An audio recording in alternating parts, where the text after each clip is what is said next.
ಬೆಂಗಳೂರು ದಕ್ಷಿಣ ಜಿಲ್ಲೆ ಚನ್ನಪಟ್ಟಣ ನಗರದ ಹೊರವಲಯದ ಶ್ರೀ ಮಹದೇಶ್ವರ ನಗರದ ಬಳಿ ಇರುವ ಕೇಂಬ್ರಿಡ್ಜ್ ಶಿಕ್ಷಣ ಸಮೂಹ ಸಂಸ್ಥೆಗಳ ಆವರಣದಲ್ಲಿ ಸಂಸ್ಥೆಗಳ ರಜತ ಮಹೋತ್ಸವ ನಡೆಯಿತು.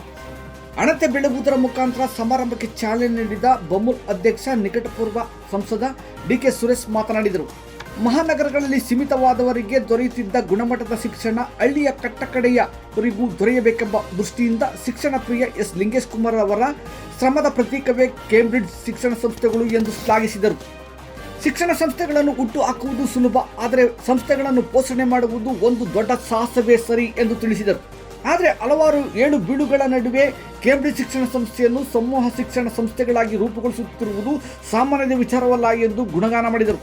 ಸಮಾರಂಭದಲ್ಲಿ ವಿಶೇಷ ಆಹ್ವಾನಿತರಾಗಿ ಮಾತನಾಡಿದ ಮಾಜಿ ಸಚಿವ ಹಾಗೂ ಹಾಲಿ ಶಾಸಕ ಸಿಪಿ ಯೋಗೇಶ್ವರ್, ರಾಜ್ಯದಲ್ಲಿಯೇ ಪ್ರತಿಷ್ಠಿತ ಶಿಕ್ಷಣ ಸಂಸ್ಥೆ ಎಂಬ ಹೆಗ್ಗಳಿಕೆಗೆ ಪಾತ್ರವಾಗಿರುವ ಕೇಂಬ್ರಿಡ್ಜ್ ಸಮೂಹ ಶಿಕ್ಷಣ ಸಂಸ್ಥೆಗಳ ಹಿಂದೆ ಸಂಸ್ಥಾಪಕ ಎಸ್ ಲಿಂಗೇಶ್ ಕುಮಾರ್ ಹಾಗೂ ಅವರ ಶ್ರೀಮತಿ ಚಿತ್ರಾ ಲಿಂಗೇಶ್ ಕುಮಾರ್ ಅವರ ದೇಣಿಗೆ ಅಪಾರವಾಗಿದೆ ಎಂದರೆ ತಪ್ಪೇನಿಲ್ಲ ಎಂದರು. ಈ ಸಂದರ್ಭದಲ್ಲಿ ವೇದಿಕೆಯ ಮೇಲೆ ಜನಪ್ರಿಯ ಚಿತ್ರನಟಿ ಸಂಜನಾ ಆನಂದ್, ವಿಧಾನ ಪರಿಷತ್ ಸದಸ್ಯ ಎಸ್ ರವಿ, ರಾಜ್ಯ ರೇಷ್ಮೆ ಮಂಡಳಿ ರಾಜ್ಯಾಧ್ಯಕ್ಷ ಗಂಗಾಧರ್, ಗ್ಯಾರಂಟಿ ಯೋಜನೆಗಳ ತಾಲೂಕು ಅಧ್ಯಕ್ಷ ರಂಗನಾಥ್, ಚನ್ನಪಟ್ಟಣ ಅಭಿವೃದ್ಧಿ ಪ್ರಾಧಿಕಾರದ ಅಧ್ಯಕ್ಷ ಪ್ರಮೋದ್, ನಗರಸಭೆ ಸದಸ್ಯೆ ಮಂಗಳಮ್ಮ, ಸಂಸ್ಥೆಗಳ ರೂವಾರಿಗಳು ಹಾಗೂ ಬಮೂಲ್ ಬಿಡಿಸಿಸಿ ಬ್ಯಾಂಕ್ ನಿರ್ದೇಶಕರು ಆದ ಎಸ್ ಲಿಂಗೇಶ್ ಕುಮಾರ್, ಸಂಸ್ಥೆಗಳ ಉಸ್ತುವಾರಿ ಟ್ರಸ್ಟಿಗಳಾದ ಚಿತ್ರಾ ಲಿಂಗೇಶ್ ಕುಮಾರ್, ಕುಕ್ಕುಟ ಮಂಡಳಿ ರಾಜ್ಯಾಧ್ಯಕ್ಷ ಡಿಕೆ ಕಾಂತರಾಜ್, ಗ್ರಾಮಾಂತರ ಬ್ಲಾಕ್ ಕಾಂಗ್ರೆಸ್ ಮಾಜಿ ಅಧ್ಯಕ್ಷ ಶಿವಮಾಧು, ಸಿಪಿಐ ಆಪ್ತ Nagesh, high court lawyer Mohan Krishna, doctor Akshat K Gowda, trustee Narayana ಹಾಗೂ ಹಲವಾರು ಮಂದಿ ಹಾಜರಿದ್ದರು.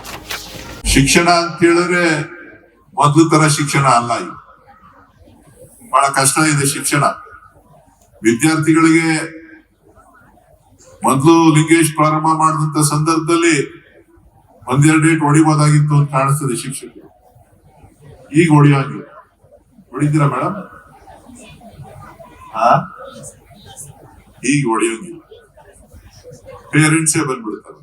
ನಮ್ಮ ಪ್ರಿನ್ಸಿಪಾಲ್ ಹೇಳ್ತಾ ಇದ್ದಾರೆ, ಪೇರೆಂಟ್ಸ್ ಗಳೇ ಬಂದ್ಬಿಡ್ತಾರೆ. ಯಾಕೆ ಅಂತ ಅಂದ್ರೆ ಮಕ್ಕಳಿಗೆ ಹೊಡಿಯಕ್ ನಿನ್ಗೆ ಯಾರು ಹೇಳ್ದವ್ರು ಅಂತ ಹೇಳಿ. ಅವ್ರೇನ್ ದ್ವೇಷ ಅಲ್ಲ, ಮಕ್ಕಳು ವಿದ್ಯಾವಂತರಾಗ್ಲಿ, ಬುದ್ಧಿವಂತರಾಗ್ಲಿ, ಗುಣವಂತರಾಗ್ಲಿ, ಪಾಠವನ್ನ ಚೆನ್ನಾಗಿ ಕಲೀಲಿ ಅಂತಕ್ಕಂತ ಉದ್ದೇಶದಿಂದ ಅವರು ಮಕ್ಕಳಿಗೆ ದಂಡಿಸ್ತಕ್ಕಂತ ಒಂದು ಕೆಲಸವನ್ನ ಮಾಡ್ತಾರೆ. ಆದ್ರೆ ಇವತ್ತಿನ ಪರಿಸ್ಥಿತಿನಲ್ಲಿ ಮಕ್ಕಳ ಮೇಲೆ ಇರ್ತಕ್ಕಂಥ ಅಗಾಧವಾದಂತ ಪ್ರೀತಿ ಏನು ಕೊಡ್ಲಿಕ್ಕೆ ಸಾಧ್ಯ ಆಗೋದಿಲ್ಲ. ಆಸ್ತಿ ಕೊಡ್ಲಿಕ್ಕೆ ಸಾಧ್ಯ ಆಗೋದಿಲ್ಲ, ಹಣ ಕೊಡ್ಲಿಕ್ಕೆ ಸಾಧ್ಯ ಆಗೋದಿಲ್ಲ. ಆದ್ರೆ ನೀವು ಕೊಡ್ಲಿಕ್ಕೆ ಸಾಧ್ಯ ಆಗ್ತಕ್ಕಂಥದ್ದು ಒಂದು ಗುಣಮಟ್ಟದ ಶಿಕ್ಷಣವನ್ನ. ಆ ಶಿಕ್ಷಣವನ್ನ ನನ್ನ ಮಗನಿಗೆ ನಾನು ಕೊಡಬೇಕು, ಮಕ್ಕಳಿಗೆ ಕೊಡಬೇಕು ಅನ್ನುವಂತ ಉದ್ದೇಶವನ್ನ ಇಟ್ಕೊಂಡು ತಾವೇನು ಕೇಂಬ್ರಿಡ್ಜ್ ಅಂತ ಒಂದು ಉತ್ತಮವಾದಂತ ಶಿಕ್ಷಣ ಸಂಸ್ಥೆನಲ್ಲಿ ಮಕ್ಕಳನ್ನ ಬಿಟ್ಟಿರ್ತೀರಿ. ಅವರ ಅವರ ಜವಾಬ್ದಾರಿ ಏನು ಅವ್ರ ಕೈ ಕೊಟ್ಟಿರ್ತೀರಿ. ಅವರ ಗುಣಮಟ್ಟವನ್ನ ಕೊಟ್ಟು ಶಿಕ್ಷಣವನ್ನ ಒಳ್ಳೆ ಶಿಕ್ಷಣವನ್ನ ಕೊಡಿಸ್ಬೇಕಾಗಿರ್ತಕ್ಕಂಥದ್ದು ಕೂಡ ಅವರ ಕರ್ತವ್ಯ ಆಗಿರ್ತದೆ.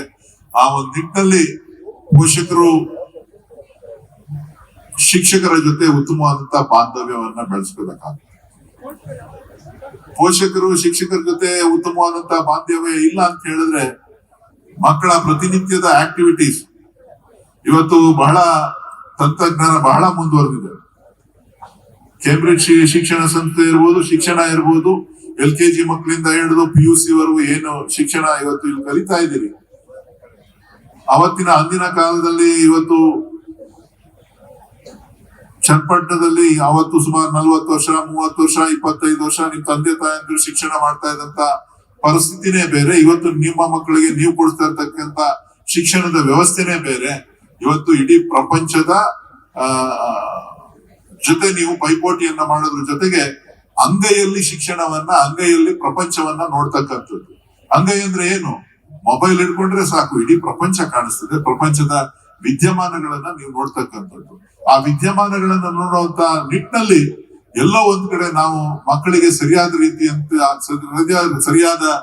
ರೀತಿಯಲ್ಲಿ ನಾವೇನಾದ್ರೂ ಅವ್ರಿಗೆ ನಾವೇನ್ ಮಾಡ್ಬೇಕು, ಏನ್ ಮಾಡ್ತಾ ಇದ್ದಾರೆ ಅಂತ ಹೇಳಿ ಗಮನಿಸ್ತಿಲ್ಲ ಅಂತ ಅಂದ್ರೆ ನಾವು ನಮ್ಮ ಮಕ್ಕಳ ಭವಿಷ್ಯವನ್ನ ಹಾಳು ಮಾಡ್ದಂಗ ಆಗ್ತದೆ. ಎಲ್ಲವೂ ಸಿಗ್ತದೆ ಅಂಗೈಯಲ್ಲಿ. ಅಂದ್ರೆ ನಿಮ್ಮ ಮೊಬೈಲ್ ನಲ್ಲಿ ಎಲ್ಲವೂ ಸಿಗುತ್ತೆ. ಏನ್ ಸಿಗಬಾರ್ದು ಎಲ್ಲವೂ ಸಿಗ್ತಾ ಇರ್ತದೆ. ಆದ್ರೆ ನೀವ್ ಏನನ್ನ ನೋಡಿ ಕಲಿತೀರಿ ಅಂತಕ್ಕಂಥದ್ದೇ ಬಹಳ ಮುಖ್ಯ.